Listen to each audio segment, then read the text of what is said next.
Muhammad sallallahu alayhi wa sallam li muy tedd anam mi ngi ci biir suuf. waaye ndaw Samba. daf ko ni sax. maa ngi fàtte laay. le monde part en couille.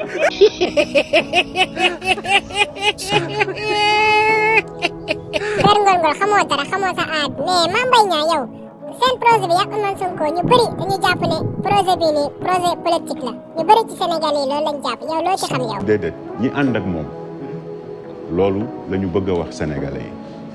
mais Mame Mbaye Niang demeewul noonu de man mii ànduma ak moom de ànduma ak moom te projet bi jàpp naa ne projet politique la. waaye kuy wax ca yàlla tax ca ngay suivre actualité. mais Mame Mbaye Niang ñun dañuy wax suñu diggante ak yàlla to dañuy suivre actualité lu tax nga yóbbu Ousmane Sonko ko si yóbbu woo ñeneen ñi. wax nañ fi ni que daan nañ ci seen yeneen morom journaliste. waaye ndaw Samba. wax nañ ci ni que dem naa ci ay télé procès. mais Mame Mbaye Niang loolu nan la mën a demee te gars yi yëguñu ko kenn yëgu si dara non Mame Mbaye Niang xoolaatal wala yow projet rek moo la neex yow. wax nañ ci dem naa ci ak ay site internet procès. man de Mame Mbaye Niang jaaxal nga ma yow moom plainte rek lu tax nga taamu ci Ousmane Sonko moom a jaaxal quoi lu tax nga taamu ko. moom mooy homme politique bu am envergure bi mu am bi njëkk a ñëw wax ko.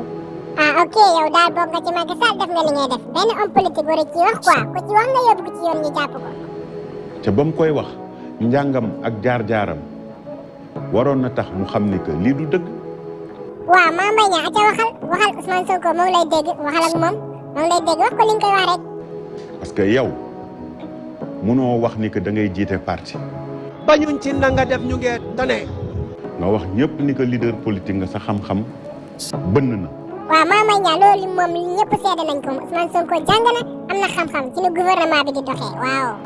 ca la nga jàng man tey kenn du ma baal. waaw Mame Mbaye Niang ñaari nga comprendre nit mën na jàng de mais jumte du wees quoi jumte du wees loolu nga war a xam bu baax a baax. avocat bi jàng droit duñ ko baal mënuñu ko xel du nangu mu ni dafa juum.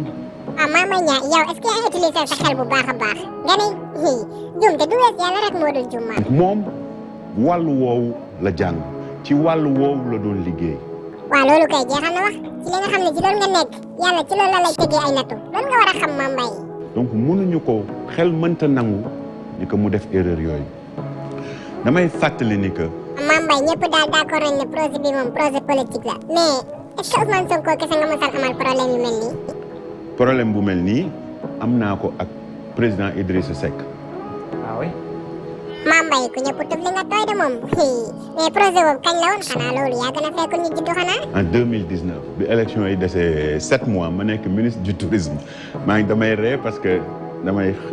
da nga ree kay ndax yéen moom taamu ngeen ko élection moom doo leen bëgg kenn dem mais noo mujjee woon ak Idrissa Seck. mi ngi jéggulu dafa defoon ni que loolu moo am mais il retire ses propos ma dem sama yoon. waaw kon nangu woon nga ne Idrissa Seck daa jum lu tax mënoo nangu Ousmane Sonko jum nag lu tax mënoo ko nangul Ousmane Sonko. boo dégloo li ma la wax sànq nee naa la ñoom commencé wuñ ak man foofu. mais dañ la yàgg a topp quoi dañ la yàgg a teg soog loolu kañ la woon ñoom fan lañ commencé ak yow affaire bi. vote budget ministère du tourisme bii passé nee naa la député moo yëkkati rapport.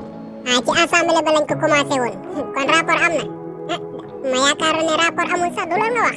nee na rapport la yëkkati ay feuilles ni lii rapport la Boubs yow mën naa nangu nga juum ci rapport. mais rapport kay rapport la rek wala man de sama jàng daa soriwul moom leeralal ma xool rapport nan lay mel. ñëpp xam nañ nan la rapport di mel loolu ñuy wax ci internet bi mënoo wax ni que rapport la. waaye ndaw Samba. parce que yow mën nga xëy de man li may gis ci moom ci internet bu ma ko publier wax ko. Mame Mbaye su ma déggee bu baax daal mooy gars yi dañ la yàgg a teg soog quoi gars yi dañ la yàgg mais ku ñëpp tuf li nga tooy nag. donc lu ñu préparé la assemblée la ñu ñëw jiiñ ma ko ma tontu. waaw Mame Mbaye nee nga gars yi dañ la jiiñ loo xam ne defoo ko léegi nag biñ la ko jiiñee ba pare yow nan nga defoon noo defoon. foofu la ma fa yoon may laa def mooy foofu mënumaa yóbbu kenn police mënumaa yóbbu kenn tribunal. boobu mënoo koo yóbbu kenn ci yoon quoi léegi nan nga defoon boo affaire yu mujjee ci loxo yoon nan nga def. ma tontu fexe ba sama tontu jib ma ni leen amul benn rapport bu ngeen indi. Mame Mbaye gars yi mujjee nañ indi rapport bi wala indi wuñ ko ak Ousmane Sonko moom Ousmane Sonko lu mu la wax moom Ousmane Sonko lu mu la def. moom ci boppam moo génnaat daan ni bërki démb am na député am na ministre bu nekk assemblée waaw Ousmane Sonko bi mu génnee lu mu wax yow de moom mosoo def jàmm moom gars yi dañ lay tuuma rek xaw ma ndax dëgg la xaw ma lu mu la waxal nga ne. déggul tubaab déggul dara xamul dara nee na rapport mosu ko jàpp waxul dëgg. loolu moom gars yi yàgg nañ ko wax moom déggoo français waaw Ousmane Sonko yàgg na ko wax de ak lan la waxaat. ñoom dañoo defe ne ni que ah ñun këyit yëpp lañ téye. teewaay de. Ferme-moi. li ñu jaaxal sax du ñoom yéen këyit lañ téye mais kan moo leen koy jox. Mame Mbaye yaa ngi sos de Ousmane Sonko man seetaan na ay live am de mosul wax loolu noonu waaw mosul wax loolu de. moom baatam ba mu ko waxee mais egg na foo xam ni sax yow journaliste yi yeneen yi bañ ko waxee eggu fa. Mame Mbaye Niang yow kay yaa ngi noonu rek xaw ma Ousmane Sonko lu mu la def mais dañ kaa yàgg a bañ moom mais jaajëf gars yi vidéo bi foofu lañ ko yemale ba ci beneen vidéo jaajëf gars yi day leen abonné di aimé vidéo bi.